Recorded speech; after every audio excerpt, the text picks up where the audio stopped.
कहीं ना कहीं डोनाल्ड ट्रंप अब अपना दूसरा रूप लेकर हाजिर हो रहे हैं, जिसमें वेनेजुएला जैसे हाल अब ईरान की बनाने की बात हो रही है। चर्चा करेंगे डिटेल में सारी बातों की। मतलब साफ है कि इस वार्ता के बेनतीजा होते ही भविष्य में फिर से स्ट्रेट ऑफ हॉर्मुज के नाम पर जो सीज फायर की वजह से बाजार को 2 दिन की शांति दिखी थी, अब वो फिर से अशांति में बदलने वाली है। काम इनने भी पूरे किए ताकि शांति वार्ता बेनतीजा रहे। इन्होंने अपनी तरफ से लेबनान को 1 मिनट सांस नहीं लेने दी कर रहे हैं। चर्चा यह निकल कर आई कि अमेरिकी उपराष्ट्रपति जेडी वेंस निकल कर आते हैं, अपनी तरफ से कहते हैं कि देखिए भाई, वार्ता बेनतीजा रही। यह बात हमारे लिए तो बेकार है, लेकिन हमसे भी ज्यादा बेकार ईरान के लिए है, क्योंकि यहां से आगे अब अमेरिका जो चाहे वो कर सकता है। हमने इनके साथ बातचीत करने का एक अवसर इनको दिया था। 3 स्तर पर बातचीत चली, जिन चीजों को लेकर के ये बातचीत में अडिग थे, बिल्कुल टिके हुए थे अमेरिकी, और वो ये था कि ईरान ये कह दे कि हम न्यूक्लियर वेपन नहीं रखेंगे। लेकिन ईरान ने एक बार भी इनके सामने ये बात मानने से इनकार कर दिया कि हम न्यूक्लियर वेपन नहीं रखेंगे। अर्थात ईरान अभी तक अपनी इस बात पर टिका हुआ है कि वो यूरेनियम एनरिचमेंट करेगा और वो न्यूक्लियर बम बनाएगा, और बम बनाने के लिए वो ईरान के, अमेरिका के किसी भी प्रेशर को नहीं मानेगा। अमेरिका ने उसे काफी बार अपने तरीके से दबाने का प्रयास किया। जेडी वेंस ने अपनी बातों में जो बातें रखी वो यही थी कि आप बस हमसे ये कह दो कि हम ये नहीं करेंगे। इन्होंने मना कर दिया कि साहब हम ये तो नहीं मानेंगे। 11 तारीख को क्या हुआ अब वो सुनो। तो साहब 11 तारीख को सुबह 2:10 पर यहां पर ईरान का डेलीगेशन इस्लामाबाद में पहुंचता है। बकायदा जब ये पहुंचते हैं, आसमान में इन्हें कई फाइटर जेट सुरक्षा देते हैं, क्योंकि भरोसा नहीं है उसका इजराइल का कि कहीं से ना कहीं से इनको नुकसान ना पहुंचा दे। इसलिए इनको पूरी तरह सुरक्षित तरीके से लाया जाता है। ईरानियन डेलीगेशंस को यहां पर आसिम मुनीर इन्हें रिसीव करते हैं। साथ में यहां पर उनके जो वो ट्रॉफी चोर जो मंत्री हैं, मीर क्या नाम है वो, आईसीसी के अंदर कुछ तो है, ये एसीसी के अंदर वाले, वो यहां पर आप नाम बता दीजिएगा, वो भी इनको यहां पर रिसीव करने आते हैं।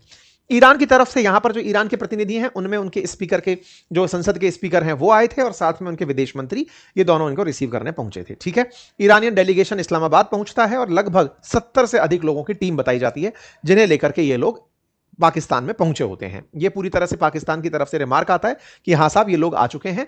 और इसमें मोहम्मद बागर गालिबाफ जो है, उनके नेतृत्व में प्रतिनिधिमंडल आया है और यहां पर ये अमेरिका से बातचीत करने के लिए पहुंचा है। गालिबाफ ने अपनी तरफ से बात कही कि हाँ साहब, हम आ चुके हैं, और इन्होंने अपनी तरफ से जानकारी दे दी कि कहा कि भैया, लेबनान के अंदर सीज फायर होना बहुत ज्यादा जरूरी है, और दूसरा, बातचीत तो हम कर लेंगे, लेकिन हमारा जो पैसा अमेरिका ने दबा कर जब्त करके रखा हुआ है, उसे देना वापस जरूरी है। आप हमारे एसेट्स को जो आपने अपने पास फ्रीज कर रखे हैं, उन्हें रिलीज करिए, तब जाकर के हम बातचीत के लिए आगे बढ़ेंगे। यानी कि एक तरह से ये लोग पहले ही कहते हुए निकले थे कि लेबनान पर आपको बमबारी रोकनी पड़ेगी, साथ ही साथ में जो हमारे पैसे, अच्छा पैसे की क्या कहानी है, असल में ईरान का बहुत सारा एसेट ऐसा है जो और देशों के अंदर, जैसे मान लीजिए कि कभी आप किसी देश के साथ व्यापार कर रहे थे, व्यापार का पेमेंट करना था, बैंक में रखा रह गया, और अमेरिका के कहने पर उस बैंक ने उस पैसे को जमा कर लिया, मतलब कि अब उसको दे नहीं रहा।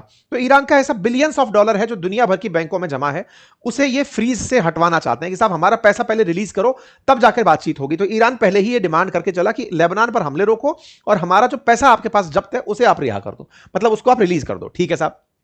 इसके साथ साथ ये अपना जो जहाज लेकर पहुंचे थे ना, उस जहाज पर नाम इन्होंने मिनाब 168 रखा हुआ था, यानी कि उसके आगे नाम, नेम प्लेट लगा रखा था कि इसका नाम मिनाब 168 है। असल में ये मिनाब 168 क्यों कहा था? असल में आपको याद होगा कि 28 फरवरी को जब अमेरिका और इजराइल की तरफ से ईरान पर हमले हुए थे, तब एक स्कूल में, जिसका नाम था, जो मतलब स्कूल जो मिनाब नामक शहर में थी, लड़कियों की स्कूल, उस पर हमला हो गया था, और उसमें 168 बच्चियां और स्टाफ के लोग मारे गए थे। बकायदा ईरान के लोग जब आए हैं, तो इन्होंने अपने साथ में उनकी यादों को रखते हुए कि हमारे निर्दोष लोगों को तुमने मारा है, अपने जहाज में 4 सीट जो शुरुआत में आपको दिख रही हैं, इन सीटों पर बकायदा बैग, उनके शूज, उनकी तस्वीरें लगा रखी थी, उनके खून से सने हुए बैग और वस्त्र यहां पर रखे हुए थे, ये याद करने के लिए कि हम जिनसे बातचीत करने जा रहे हैं वो तुम्हारे हत्यारे हैं, ताकि हम ये ना भूलें बातचीत में कि तुम्हारे लिए हमने इंसाफ नहीं मांगा। ये याद करते हुए गालिबाफ हुए या फिर अगाची हुए, ये सब लोग पाकिस्तान में पहुंचते हैं। बाकायदा पाकिस्तान के अंदर बच्चों के बैगों की तस्वीर बाहर आती है, और 168 लोगों की वजह से मिनाब वाला जो पॉइंट है, यह हाईलाइट हो जाता है। सोशल मीडिया पर इसकी खूब जिक्र होती है, न्यूज में बहुत जिक्र होती है कि ईरान अपने दिमाग में अभी भी लेकर आया, ये खमनेई की तस्वीर भी लेकर आ सकते थे, लेकिन नहीं लेकर आए। उसे ये अपनी कमजोरी मानते कि वो तो आदमी हमारे लिए शहीद हो गया, लेकिन जो निर्दोष मारे गए, उन निर्देशों को हम याद रखेंगे, ये कहते हुए ईरान बकायदा यहां पर पहुंचता है, और इन्होंने कहा कि 168 बच्चे जो हमारे मारे गए थे मिनाब के अंदर, उन्हें हमने याद याद रखा हुआ है, सब तरफ सोशल मीडिया पर यही दिखाई दिया। ठीक है साहब, 71 लोगों का डेलीगेशन स्टाफ पूरी तरह से यहां पर पहुंचता है, जिसमें कई ट्रांसलेटर्स, सलाहकार, मीडिया प्रतिनिधि, तमाम प्रकार के लोग यहां पर पहुंचते हैं। जो अध्यक्षता कर रहे होते हैं वो बागेर गालिबाफ हैं, जो कभी चुनाव के अंदर राष्ट्रपति बनना चाहते थे लेकिन राष्ट्रपति नहीं बने। फिलहाल इन्हें मुज्तबा खमनेई का काफी करीबी माना जाता है, पजेश्कियन नहीं है करीबी, ये स्पीकर महोदय काफी करीबी माने जाते हैं। ठीक है साहब, ईरान बकायदा आते हैं और आकर कहते हैं कि देखो साहब, दिक्कत यह है कि हम बातचीत करने तो आ गए, लेकिन अमेरिका का पुराना इतिहास रहा है कि बातचीत के दौरान ही ट्रस्ट तोड़ देता है। आपको याद होगा कि जब 27 फरवरी को इन्होंने हमला किया था रात को, उस दिन भी बात चल ही रही थी, लेकिन अमेरिका ने उस बातचीत को बीच में छोड़कर ही हमला कर दिया था। तो बोले विश्वास नहीं है, बातचीत के लिए हम आ गए, हमारे लिए अच्छा है, लेकिन सबसे बड़ी बात है कि हमारे को अमेरिका पर विश्वास नहीं हो रहा है कि वो हमारे साथ में वार्ता करना चाहता भी है, वो केवल टाइम बाय करता है, उसे अपने द्वारा स्ट्रेटेजी बदलनी होती है। स्ट्रेटेजी बदलने के लिए वो बीच में ये सीज फायर का गेम खेलता है। कोई बात नहीं साहब, लेकिन इस्लामाबाद में पूरी तैयारियां थी, पाकिस्तान में बकायदा इसलिए इस्लामाबाद टॉक नाम दिया गया। इस टॉक के अंदर फिर पहुंचते हैं अमेरिकी प्रतिनिधि। अमेरिकी प्रतिनिधियों के अंदर डेविड कुशनर, जो कि ट्रंप के दामाद हैं, और विटकॉफ, जो कि उनके मित्र हैं, ये सबसे पहले पहुंचते हैं। इन्हें लेने के लिए इशाक डार पहुंचते हैं, आसिफ मुनीर पहुंचते हैं, और फिर इसके बाद आते हैं जेडी वैंस। फिर जेडी वैंस को रिसीव किया जाता है और जेडी वैंस को लेकर के फिर ये लोग पहुंचते हैं। तो जेडी वैंस प्लस कुशनर और विटकॉफ, कुशनर और विटकॉफ लंबे समय से आते जाते रहे हैं, इस बार जो है जेडी वैंस भी आए हैं। तो जेडी वैंस के आने के बाद इनका स्वागत होता है, फिर इन्हें ले जाया जाता है। पाकिस्तान में इनका आना और पाकिस्तान की भूमिका मध्यस्थ के रूप में होना पाकिस्तानियों के लिए किसी खुशखबरी से कम नहीं था। जेडी वैंस को साहब मुलाकात के लिए ले जाया जाता है। पाकिस्तान बढ़िया वेलकम में 2 शब्द लिखता है कि हाँ भाई, अमेरिकी प्रतिनिधिमंडल आ पहुंचा है।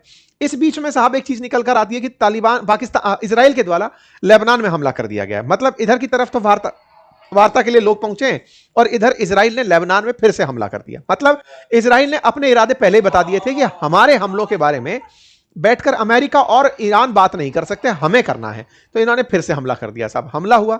इस बीच में ये महाशय क्या कर रहे थे, ट्रंप अपनी तरफ से पूरी तरह सोशल मीडिया पर प्रेशर टेक्निक अपना रहे थे।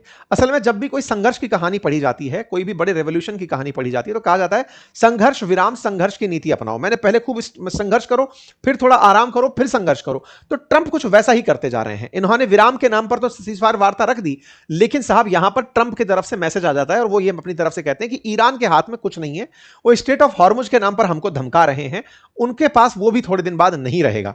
उनके पास केवल एक ही ऑप्शन है कि वो स्ट्रेट ऑफ हॉर्मुज खोल दें, और उनके पास कोई ऑप्शन बाकी नहीं है। हम पूरी तरह तैयार हैं, उन्हें न्यूक्लियर वेपन नहीं रखना है, ये हमने पहले भी कहा था।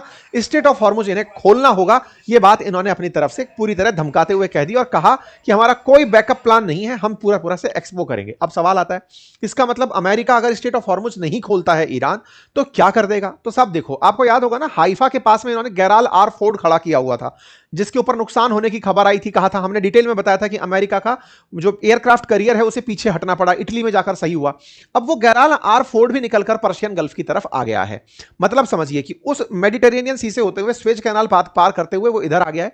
यहां पर अब्राहम लिंकन पहले से ही खड़ा है, जॉर्ज डब्ल्यू बुश भी यहां पर एयरक्राफ्ट करियर जो है वो भी आ रहा है, यूएसएस बॉक्सर भी यहां पर एयरक्राफ्ट करियर आ रहा है। मतलब यह है कि अब अमेरिका ईरान को पानी में ब्लॉक करने की तैयारी कर रहा है। मतलब समझिए कि अब तक ईरान ने उस स्ट्रेट ऑफ हॉर्मुज को कंट्रोल किया हुआ था कि मैं किसी को भी नहीं जाने दूंगा। अमेरिका यहां पर अपने जहाजों को खड़ा करके ईरान को तेल बेचने से रोकना चाहता है कि तुम बेटा तेल नहीं बेच पाओगे, स्ट्रेट ऑफ हॉर्मुज तो छोड़ो, तुम्हारे खर्ग आइलैंड से निकलने वाला तेल चाइना तक नहीं पहुंचेगा, भारत तक नहीं पहुंचेगा। तुम्हारे इकोनॉमिक ब्लॉकेड को वैसे ही अपनाएंगे जैसे हमने कभी वेनेजुएला के साथ किया।